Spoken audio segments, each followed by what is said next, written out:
अस्सलाम वालेकुम। मेरा नाम है डॉक्टर यूसुफ़ और सबसे पहले तो भाई माज़रत के बहुत दिनों से या काफ़ी 2 महीने हो गए मैं कोई वीडियो नहीं बना सका। कुछ मसरूफ़ियात थी जिनकी वजह से मैं बिल्कुल भी टाइम नहीं दे पा रहा था।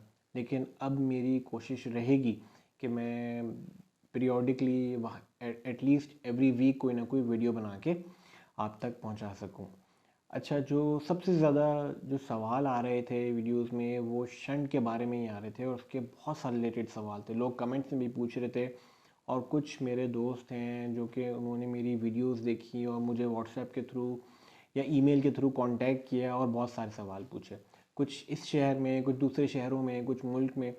तो बहुत सारे लोगों के बहुत सारे सवाल थे। तो मैंने सोचा कि यही हाइड्रोकेफलस या जो वीपी शंट किया जाता है हाइड्रोकेफलस के लिए उससे रिलेटेड जो बहुत कॉमन सवाल है उनको एड्रेस किया जाए। भाई सबसे पहला जो सवाल था, मेरा एक दोस्त है, अब मैं दोस्त ही कहूँगा क्योंकि उसने मुझसे कांटेक्ट किया। वो शायद लाहौर में या कहीं पंजाब साइड पे, और उन्होंने मुझे बताया कि भाई उनके बच्चे को शंट की ज़रूरत है, सारी चीज़ें, और वहाँ के डॉक्टर कह रहे हैं कि अभी नहीं होगा, कब होगा, परसों होगा, अभी इन्फेक्शन है। तो वो मुझसे पूछ रहा था कि भाई अगर हम जो ब्रेन या सीएसएफ का सैंपल लेते हैं उसमें क्या वैल्यूज़ होनी चाहिए तो शंट किया जा सकता है। देखिए, सबसे पहली बात जो हम ये कहते हैं कि शंट एक इम्प्लांट है, ठीक है, और इसके लिए ज़रूरी है कि जिस्म में कोई इन्फेक्शन ना हो, वरना वो जो शंट है वो ख़राब हो जाएगा, फिर आपको उसको निकालना पड़ेगा, नया करना पड़ेगा, ये सारी चीज़ें। तो ये बहुत ज़रूरी है कि ख़ास तौर पे बच्चों में अगर शंट किया जा रहा है तो उससे पहले पानी का सैंपल ज़रूर लिया जाए। पानी का सैंपल क्योंकि बच्चों में ताल्लुक खुला हुआ होता है, तो वो या तो आप सर से ले सकते हैं या कमर से ले सकते हैं, लेकिन अमूमन 90% आप सर से ले लेते हैं। उसके अंदर 4-5 चीज़ें देखी जाती हैं बस। जो सबसे पहली चीज़ है वो है शुगर, कि भाई वो जो आपने सैंपल लिया उसमें शुगर कितनी है। अगर 20 या 30 से ज़्यादा शुगर है, अमूमन 30 से ज़्यादा शुगर है, तो वो ठीक है। अगर किसी बच्चे को इन्फेक्शन होता है तो इन्फेक्शन क्या करता है, जो बैक्टीरिया होता है वो शुगर खा लेता है। तो अगर शुगर 1 आ रही है, 5 आ रही है, तो वो नामुनासिब वैल्यू है। तो इस सेटिंग में शंट नहीं हो सकता। लेकिन अगर शुगर 30 से ऊपर है, अमूमन रिपोर्टों में ना उसकी रेफरेंस रेंज दी हुई होती है कि भाई 30 to 40, 30 to 70। तो अगर वो 30 से ऊपर है तो वो ठीक है। दूसरा है प्रोटीन। अच्छा, प्रोटीन की ज़्यादा सिग्निफिकेंस नहीं है। बहुत सारे लोग ये कहते हैं भाई कि अगर 1000 से ज़्यादा प्रोटीन है तो शंट ब्लॉक हो जाएगा, लेकिन बहुत सारी रिसेंट स्टडीज़ हैं जिसमें कहा जाता है कि प्रोटीन से इतना फ़र्क नहीं पड़ता। अगर आपका सर्जन कह रहा है कि भाई मैं 1000 से ऊपर प्रोटीन लेवल पे ऑपरेट नहीं करूँगा तो आप रुक जाए, तो उसमें रुकने में भी कोई इतना मसला नहीं है, लेकिन प्रोटीन से अमूमन इतना फ़र्क नहीं पड़ता। फिर जो दूसरे दो कंपोनेंट्स हैं वो हैं रेड ब्लड सेल और वाइट ब्लड सेल, जिसको आरबीसी या डब्ल्यूबीसी कहते हैं। कभी कभार ऐसा ज़रूर हो सकता है कि अगर आप तालू से पानी निकाल रहे हो तो कोई छोटी मोटी वेन आ जाए जिसकी वजह से सीएसएफ रेड हो जाए या अंदर छोटे से ब्लीड हो जाए। तो रेड ब्लड सेल्स से इतना इशू नहीं आता। वाइट ब्लड सेल्स ज़रूर मैटर करते हैं। एक नॉर्मल सीएसएफ में अगर आप शंट करने जा रहे हैं तो 5 या मैक्सिमम 10 वाइट सेल्स अलाउ होते हैं। अगर इससे ज़्यादा है तो शंट करना नामुनासिब है। 10 से कम वाइट सेल्स हैं तो दैट इज़ एक्सेप्टेबल।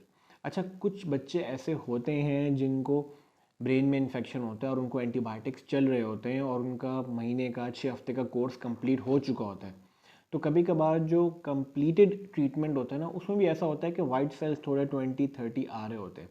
तो ऐसी सिचुएशन में आपका जो कंसल्टेंट है पीडियाट्रिक या बच्चों का जो इन्फेक्शन का डॉक्टर है, अगर वो बोले कि भाई इन्फेक्शन नहीं है, आप कर सकते हैं, तो आप कर सकते हैं। लेकिन नॉर्मल और अमूमन सर्कमस्टांसिस में ये किया जाता है कि भाई अगर उसके अंदर वाइट सेल्स 10 से कम है तो शंट किया जाए।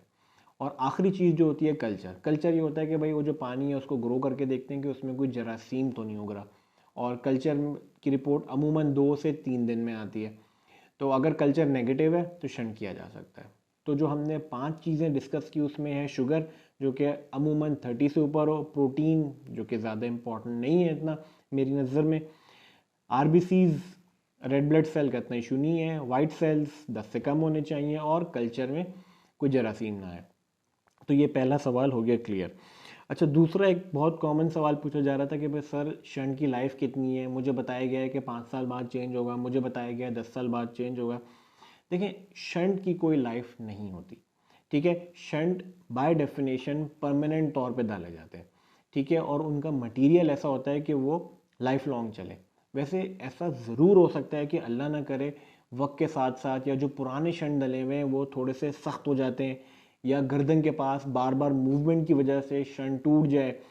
तो अगर किसी मरीज़ को प्रॉब्लम होने लगे तो हम उसका हमेशा चेक करते हैं कि यार शंट तो सही चल रहा है, और अगर वो टूट गया है और उसको सर में दर्द हो रहा है, उल्टी हो रही है, तो उसको बदला जाता है। वरना ऐसे भी लोग हैं जिनको आपने एक दफ़ा शंट किया और वो 30-35 साल में आ रहे हैं कि भाई मुझे तो बचपन में शंट डला था, अभी तक कोई मसला नहीं है। तो शंट की एज सच लाइफ नहीं है, और अगर शंट मसले नहीं कर रहा और आपको 10 साल 15 साल हो चुके हैं तो उसको रिप्लेस कराना या उसको बदलवाना बिल्कुल भी मुनासिब नहीं है, क्योंकि जितनी दफ़ा आप इसके लिए ऑपरेशन करते हैं उसमें रिस्क ऑफ इन्फेक्शन बढ़ता रहता है। तो अगर आपको शंट डला हुआ है और आपको कोई प्रॉब्लम नहीं है तो उसको बिला वजह छेड़ना नामुनासिब है। तो एज सच शंट की कोई लाइफ नहीं होती, वो बाय डेफिनेशन परमानेंट किए जाते हैं। लेकिन अगर उसमें कोई प्रॉब्लम आए या ब्लॉकेज आए या वो टूट जाए या इन्फेक्शन हो जाए तो उस सूरत में बदला जाता है बस। तीसरा सवाल ये था कि भाई शंट डालने की बेस्ट लोकेशन क्या है। देखें, एक शख्स जिसमें पहली दफ़ा शंट डल रहा है उसमें सबसे पहली चीज़ जो है कि राइट साइड पे डाला जाता है। क्यों? क्योंकि राइट साइड हमारी थोड़ी सी लेस इंपॉर्टेंट होती है ब्रेन की रिलेटिव टू लेफ़्ट साइड 98% लोगों में। तो हमेशा कोशिश की जाती है कि शंट को राइट साइड पे डालें। अगर फॉर एग्जांपल राइट साइड पे पहले शंट डला हुआ था या वहाँ ज़ख़म है या वहाँ पे कोई चोट लगी है या वहाँ पे कोई दाना निकला हुआ है तो लेफ़्ट साइड पे भी किया जा सकता है। लेफ़्ट साइड पे करने का कोई ख़ास नुकसान नहीं है। हमने बहुत सारे मरीज़ों को राइट या लेफ़्ट पे किया, उससे इतना फ़र्क नहीं पड़ता, लेकिन फ़र्स्ट चॉइस हमेशा राइट साइड होती है, नहीं तो लेफ़्ट साइड, इसमें इतना फ़र्क नहीं पड़ता। अच्छा, शंट का डिस्टल एंड कहाँ देते हैं? भाई शंट की जो बेस्ट लोकेशन है ब्रेन से लेके पेट तक है। सबसे अच्छी जो शंट का आउटकम होता है कि अगर आप उसको पेट के अंदर डालें तो वहाँ पे एब्जॉर्प्शन अच्छी होती है। ऐसे मरीज़ ज़रूर होते हैं जिनको पेट में इन्फेक्शन हो जाए या पेट में पानी भरना शुरू हो जाए, पेट में जज़्ब नहीं हो रहा, तो हमें फिर ऐसी सिचुएशन करनी पड़ती है कि उसको पेट से निकाल के वेन में कर देते हैं ताकि वो डायरेक्ट हार्ट में जाए। तो ये भी एक अच्छा ऑप्शन है। वो जो पेट में जाए उसको वेंट्रिकुलो पेरिटोनियल वीपी शंट कहा जाता है। जो शंट आपके दिल में जाए उसको वेंट्रिकुलो एट्रियल या वीए शंट कहा जाता है। तो सबसे पहली चॉइस वीपी शंट होती है कि पेट में डले।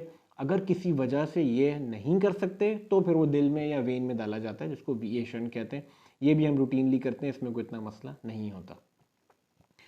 अच्छा, एक और सवाल ये पूछा गया था कि भाई टीबी में शंट किया जा सकता है या नहीं। बिल्कुल, टीबी में बहुत कॉमन है, क्योंकि हम एक थर्ड वर्ल्ड कंट्री में, हमारे पास इंडिया में, बांग्लादेश में, नेपाल में, ये जो ममालिक हैं इनमें टीबी बहुत ज़्यादा कॉमन है। ब्रेन की टीबी बिल्कुल हो सकती है, और ऐसा भी हो सकता है कि सर में बहुत शदीद दर्द हो, उल्टियाँ हों और ब्रेन का प्रेशर बढ़ना शुरू हो जाए। तो ऐसी सर्कमस्टांसिस में शंट बिल्कुल किया जा सकता है।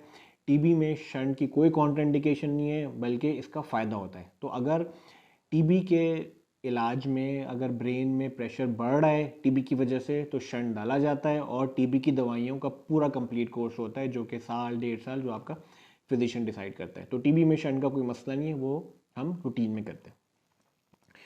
अच्छा, एक और सवाल जो था ये था कि भाई प्रोग्रामेबल किया जाए या नॉन प्रोग्रामेबल। देखें, फास्ट मेजॉरिटी ऑफ केसेस, अमूमन केसेस में जो है एक नॉर्मल शंट किया जाता है जिसको मीडियम प्रेशर कहते हैं। वो एक मीडियम प्रेशर पे चलता है, वो प्रोग्रामेबल नहीं होता। लेकिन प्रोग्रामेबल शंट किया जाता है अमूमन बिल्कुल न्यू बॉर्न चिल्ड्रन में।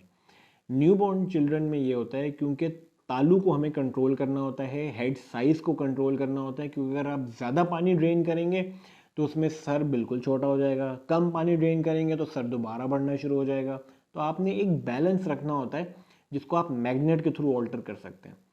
प्रोग्रामेबल शंट की सबसे बड़ा मसला ये है कि भाई एक तो ये एक्सपेंसिव बहुत है। प्रोग्रामेबल शंट पाकिस्तान में सिर्फ और सिर्फ शंट 2 लाख का आता है, उसके बाद सर्जरी और वो सारी कॉस्ट्स अलग। दूसरी चीज़, क्योंकि वो मैग्नेट से प्रोग्राम होता है तो बच्चे को हम ये स्ट्रिक्ट इंस्ट्रक्शंस देखते हैं कि भाई किसी जैसे मॉल या एयरपोर्ट पे आप जाते हैं तो वो जो स्कैनर्स लगे होते हैं उनके थ्रू नहीं जा सकते। दूसरी चीज़, किसी एमआरआई या ऐसी चीज़ के पास नहीं जा सकते। अगर इनएडवर्टली कभी इन चीज़ों के थ्रू गुजर हो जाए तो उसमें चांसेस हैं कि आपके जो प्रेशर की सेटिंग है वो चेंज हो जाए, तो उसमें फिर ये कि इमरजेंसी में हॉस्पिटल जाना पड़ता है। लेकिन प्रोग्रामेबल शंट अमूमन बिल्कुल न्यूबॉर्न बच्चों में किया जाता है। लेकिन जैसे मैंने बताया, इसकी फाइन ट्यूनिंग करनी पड़ती है और बच्चे का तालु या हेड साइज कंट्रोल करने के लिए ये अच्छी चीज़ है। लेकिन अगर प्रोग्रामेबल शंट नहीं करते तो नॉर्मल शंट भी बच्चों में सही चलता है। इसका ये कतई मतलब नहीं है कि प्रोग्रामेबल ही करना है। अगर आप नॉर्मल या मीडियम प्रेशर शंट भी करें तो वो अच्छा काम करता है और उसके लिए कोई चीज़ मना नहीं है। तो अगर प्रोग्रामेबल नहीं है तो नॉर्मल शंट करें, दैट इज़ इक्वली गुड। अच्छा, शंट प्राइस क्या है? देखें, शंट प्राइस बहुत वेरिएबल है क्योंकि तमाम शंट्स बाहर से आते हैं और वो डॉलर के इक्वेट होकर उनकी प्राइस की जाती है। जो महंगा, जैसे मैंने बताया, प्रोग्रामेबल शंट बहुत महंगे हैं। अगर नॉर्मल शंट्स की बात करें तो मेट्रॉनिक का शायद 45-50,000 का शंट है, जो कि अमेरिकन है, सबसे अच्छा है। उसके बाद BMI भी आता है, वो भी अमेरिकन शंट है, वो भी बहुत अच्छा है, वो 35,000 तक का है प्रोबेबली। उसके बाद टर्किश शंट हैं, वो भी अच्छे हैं। सबसे सस्ते इंडियन शंट आते हैं जो कि छाबरा शंट कहलाते हैं, वो 8,000 10,000 के होते हैं, लेकिन वो भी सही हैं। ये नहीं है कि मैं कह रहा हूँ कि गलत है, क्योंकि जितनी स्टडीज़ हैं, जितनी रिसर्च पेपर हुआ, उनमें ये लिखा है कि वो भी सही काम करते हैं, उनमें कोई इतना मसला नहीं है। लेकिन अगर आप अफोर्ड कर सकते हैं तो कोशिश करके थोड़ा सा बेहतर शंट लगवाएं, उसमें कोई इतने प्रॉब्लम की बात नहीं। और सबसे अच्छा शंट कौन सा है? मेरे ख्याल से अभी हमने जवाब दे दिया कि अगर हम अफोर्ड कर सकते हैं तो अमेरिकन शंट, वरना प्राइस कम में भी शंट सब सही चलते हैं। उनमें इसमें कोई लाइफ का ज़रूरत, कोई मसला नहीं है कि भाई वो कम चलेगा, ज़्यादा चलेगा, या उसमें इन्फेक्शन कम है, इसमें ज़्यादा है, ऐसा कोई पैरामीटर नहीं है। सब शंट्स अल्लाह के फजल से ठीक ही चलते हैं। जिसको ब्लॉक होना होता है वो हो जाता है, वो अमेरिकन शंट भी हो सकता है, वो इंडियन शंट भी हो सकता है। जिसको इन्फेक्शन होना होता है वो हो जाता है, वो अमेरिकन भी हो सकता है, वो इंडियन भी हो सकता है। तो उससे कोई फ़र्क नहीं पड़ता। इंडियन शंट्स इक्वली गुड हैं और अमूमन गवर्नमेंट सेक्टर में वही डाले जाते हैं, क्योंकि गवर्नमेंट बहुत ज़्यादा एक्सपेंसिव शंट्स यूजुअली अफोर्ड नहीं कर पाती और वो सही काम करते हैं, उसमें कोई ऐसा मसला नहीं है। तो ये कुछ 6 इंपॉर्टेंट सवालात थे जो कि लोगों ने मुझसे शंट के बारे में पूछे थे। आई होप कि मैंने उन सब का जवाब दे दिया होगा। अगर कोई और सवाल है इसके बारे में तो बेशक आप लोग कमेंट सेक्शन में मुझसे पूछ सकते हैं और मैं कोशिश करूँगा कि उसी में जवाब दे दूँ। अगर बहुत सारे सवाल हो गए तो एक और सेशन करेंगे। आज के लिए इतने ही। उम्मीद करता हूँ कि आपको आज की वीडियो पसंद आएगी। इसको लाइक और सब्सक्राइब कीजिएगा। तब आज के लिए इतना ही। अस्सलाम वालेकुम।